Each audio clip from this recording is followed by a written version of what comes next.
Sungguh-sungguh Allah sangat ridho ketika seorang hamba itu makan ketika sesuap nasi dia muji Allah, ketika minum seteguk nasi dia muji Allah. Itu kalau orang diridhoni Allah itu wali betul. Itu untuk jadi wali itu gampang, kamu makan ridho, kamu nginjak buminya Allah ridho seneng, kamu hidup keseharian aman seneng. Nah ini supaya sampean kita semua ngaji betapa panduan Rasulullah untuk menggapai ridho Allah itu banyak yang keseharian sekali. Saking kesehariannya banyak dalam hadis dan itu sahih. Nabi menyebut hal-hal yang keseharian. Hatta ma tas'alu fi imra'atika, kamu punya uang kemudian istri kamu bisa makan itu ibadah.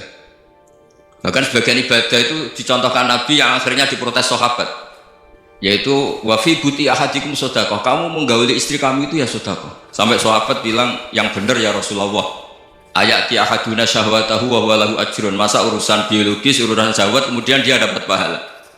Nabi menjawab, alaysa lawadhu'aha fi haramin akana alaihi wisrun, bagaimana kalau dia meletakkan ke yang tidak benar itu kan dosa. Nah hal-hal seperti ini yang saya ingin teman-teman semua saya juga agak ingin ngaji demi Anda juga agak ingin. Itu dosa sekali ngaji kok pesanan kelompok tertentu itu nggak boleh. Islam itu untuk semua, jadi ya cuma karena di depan saya jenengan ya seakan-akan jenengan korbannya. Itu ada ilmunya dalam usul fikih itu. Jadi orang itu harus ngaji usul fikih. Nama yang disebut, mungkin Mas Sufyan masih ingat zaman ngaji usul fikih, nama yang disebut itu tidak jaminan sebagai prioritas perintah. Jadi misalnya gini, kebetulan yang di depan Nabi itu Abu Dzar, Nabi ya bilang, ya Abu Dzarin ini uhibbuka misalnya, atau ya Mu'ad ini uhibbuka, atau ya Abu Hurairah ini uhibbuka. Banyaklah riwayat yang Nabi nyebut ya Abu Dzarin, ya Mu'ad, ya Abu Hurairah.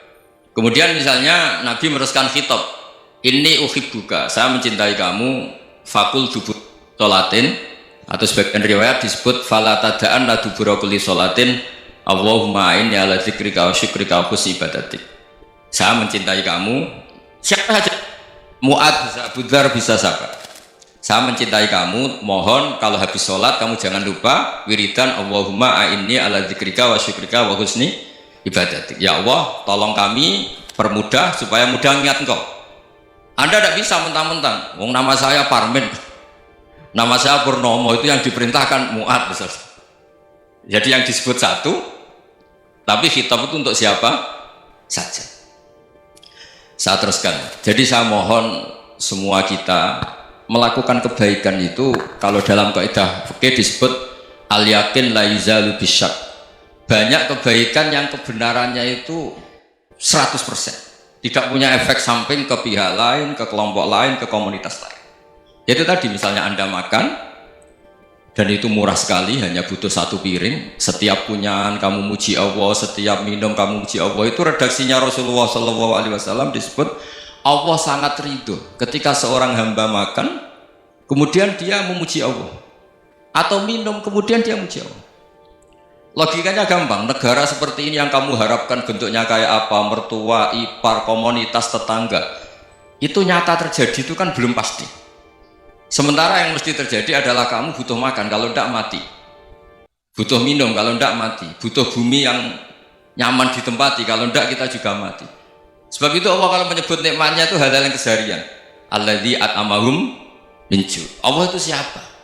Allah itu yang menciptakan kamu bisa makan, tidak berlebihan. Allah itu yang menciptakan kondisi sosial itu ideal.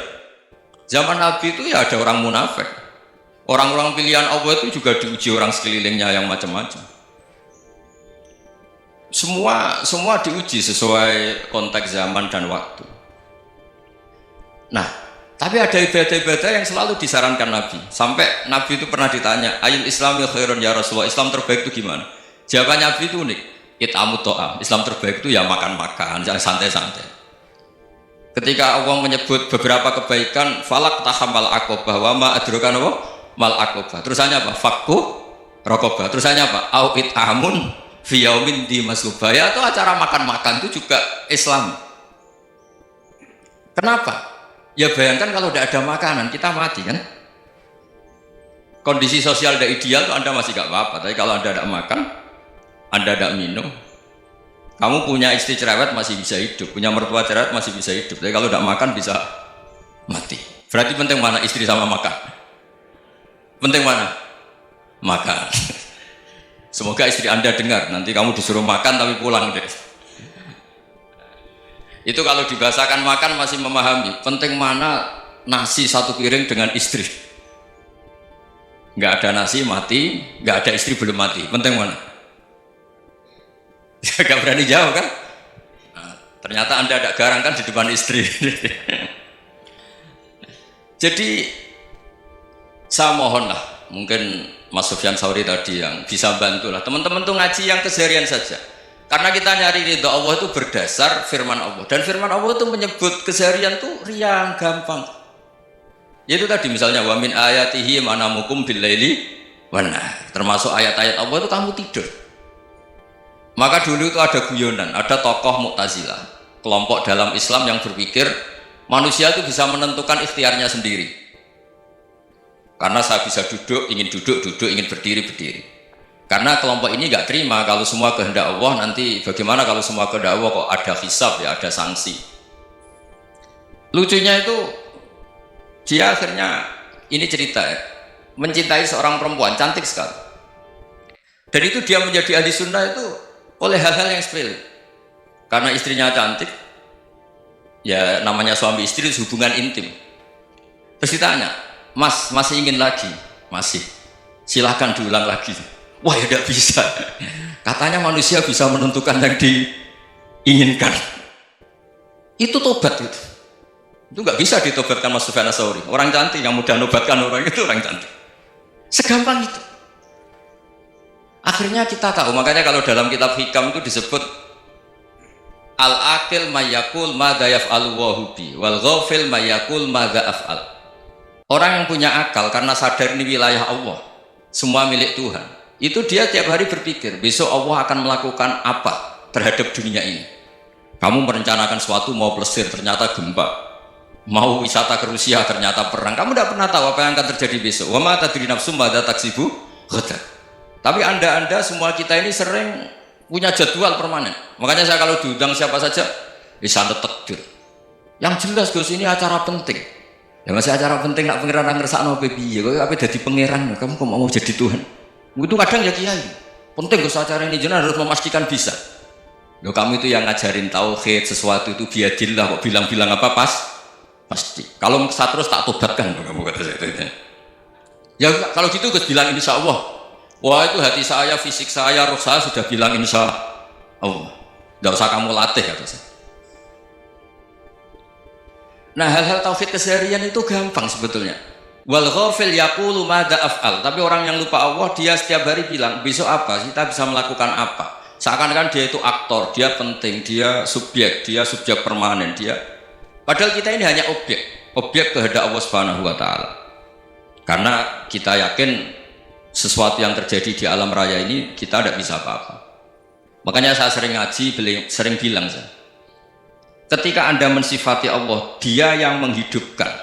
Sudah itu tanamkan sehingga ketika kita mati santai saja. Kenapa santai? Allah punya cara menghidupkan kita. Zaman kita hidup juga gak tahu caranya ngelola jantung, ngelola paru-paru. Kamu juga gak tahu ngelola oksigen yang tidak beracun, tidak mengandung polusi. Tahu-tahu hidup. Gak ingin tua ya tahu-tahu tua, gak ingin mati tahu-tahu mati. Selama ini kita hidup juga agak tahu apa sebetulnya. Hanya gaya tok, punya jadwal, punya planning. Kalau kamu bisa menentukan pilihan Anda, pasti Anda istrinya cantik, 4 neriman semua, kona'ah semua. Nyatanya enggak kan? Sudah 1 jelek, cerewet. Oh itu kan, nyatanya enggak bisa apa-apa Anda kan? Dan kamu bawa mati lagi. Itu kan. Istri Anda juga gitu, punya keinginan punya suami yang ganteng, yang jabat, yang riman, yang enggak poligami. Ya enggak kesampaian juga. Kalau kita ngitung tingkat kegagalan kita itu gagal terus. Ya kan? Nah, terus ingat Allah, madza yaf'alu wa bi. Orang yang punya akal selalu berpikir Allah itu menghendaki apa terhadap saya. Lalu sama-sama orang melihat orang yang serius, itu kata Anda itu pemikir berat, serius, senang punya tokoh yang merengut tuh, karena kamu anggap serius. Tapi sebagian orang anggap orang yang serius itu wong merengut, wong masam, wong muka kok ditekuk. Jadi sama Itu hati ya muqallibal qulub tsabbit qalbi ala dini, karena kita nggak tahu cara berpikir kita tentang orang lain, tentang sekeliling kita. Misalnya kita orang baik yang jenis ngurmat fakir miskin, ada orang bangun masjid mewah itu janggal. Apa artinya masjid mewah kalau banyak orang kelaparan? Tapi kalau yang jenis pendidikan, apa artinya masjid mewah kalau tidak bisa ngaji? Nanti yang jenis infrastruktur, apa artinya ini kalau semuanya punya sudut pandang yang berbeda-beda. Dan Islam mengapresiasi semua kebaikan. Tapi katakan semua kebaikan itu adalah kehendak Allah Subhanahu wa taala. Karena apapun baik Anda itu pakai fasilitas yang diberikan oleh Allah Subhanahu wa taala. Sehingga ini yang disebut qulillah sumadarhum fi khawdihim yal'abun. Ya, kembali tadi ke tema-tema bahwa keseharian Anda ini sudah Islami. Saat Anda tidak bisa melakukan apa saja. Saya sering ada jenazah, biasanya kalau tetangga meninggal saya sering disuruh ngelepas. Saya bilang orang ini baik karena sering ngelamun di rumah, sering nganggur di rumah. Ditanya sama anaknya, kenapa Gus nganggur baik? Ya kalau dia nganggur artinya juga agak berbuat sesuatu yang maksiat kan? Ya kan? Orang nganggur di rumahnya ya tidak bunuh orang, tidak maling, tidak korupsi, ya namanya nganggur di rumah. Lah cuma istri cara pandang nganggur gak menghasilkan uang gitu. Tapi juga gak menghasilkan kriminal kan? Jadi sebenarnya Islam itu makanya kalau sampai ngaji usul fikih itu ada kitab usul fikih namanya Lubul Usul, itu terkenal sekali di pesantren itu. Itu kalau ngapresiasi keseharian itu luar biasa. Izma min mubahin illa wa yatahaqqaqu bihi tarku haramimma. Karena keseharian yang mubah saat Anda lakukan itu ada kehebatan yang luar biasa, yaitu meninggalkan haram. Makanya dulu banyak orang-orang alim ketemu temannya itu guyon sampai semalaman. Itu biasanya yang semangat Islam itu, kiai kok tidak tahajud, kiai kok tidak witir. Orang yang sedang makan uangnya banyak, malam itu tidak kelayaban itu sudah luar biasa. Melawan nafsu supaya tidak maksiat itu sudah luar biasa. Supaya lupa guyon sama temannya semalaman sampai subuh. Gejlok-gejlokan mengenang zaman miskin, zaman kuliah nggak jelas, zaman apa. Melihatnya jangan takut tahajud. Seperti ini meninggalkan tahajud, tapi meninggalnya ini talqul muharramat. Jadi kayak apa hebatnya? Sehingga Imam Ghazali punya riwayat yang agak unik. Hatta takuna ibadatu akhiri hadil ummah iku an-naum. Sehingga suatu saat ibadah terbaik umat ini itu tidur. Itu kan riwayat kontroversi. Ketika Imam Ghazali tanya, kenapa iya? Kenapa kamu mulai keluar dari rumah itu sudah banyak maksiat, melihat perempuan yang enggak mahram, melihat fenomena. Tapi kalau kamu tidur itu enggak melihat apa-apa. Tapi juga kamu jangan menganggap tidur itu ibadah betul. Saatnya melakukan fardhu ain malah masih tidur. Tapi itu sudut pandang yang menjadikan kita Islam itu gampang. Jadi saat Anda tidak bisa aktivitas apa-apa, misalnya ada beberapa orang yang lumpuh. Lumpuh itu memang nggak bisa Jumatan, nggak bisa ibadah, tapi dia juga nggak bisa maksiat. Tidur itu memang Anda saat itu udah bisa tahajud, tidak bisa witir, tapi saat itu ada zina, ada maling, tidak gosipkan orang, tidak bully orang, tidak menanamkan kebencian, tidak hasud. Sehingga tidur menurut Allah Ta'ala ya wa min ayatihi manamukum billaili apa? Wan-nahar. Karena di tidur itu selain ada unsur istirahat, jaga stamina, juga ada unsur meninggalkan beberapa keburukan. Nah, saya mohon ibadah yang keseharian ini kita jaga. Supaya kita semua baca ayat itu fasih. Fasih itu tertanam di hati. Allah itu siapa?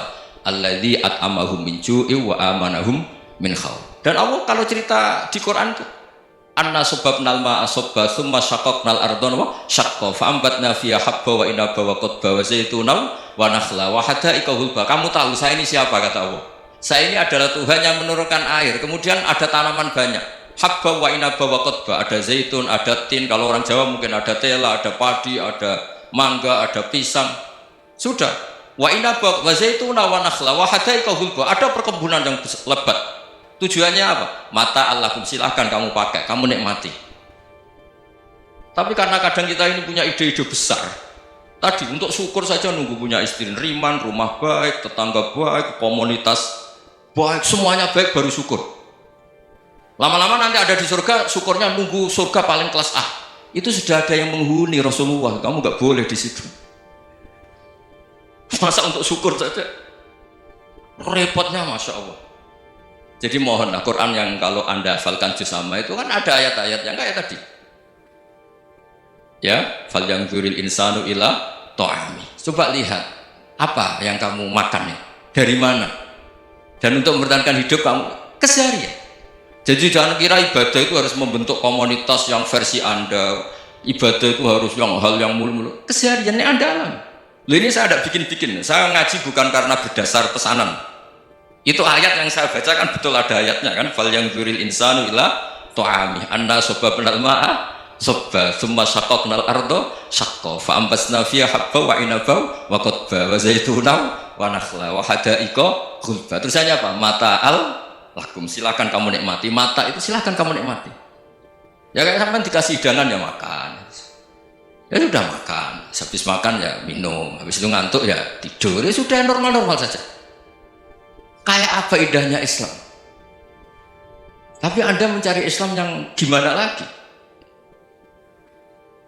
Nah itu yang diajarkan guru-guru kita, diajarkan sanad kita sampai Wali Songo, sampai Rasulullah SAW.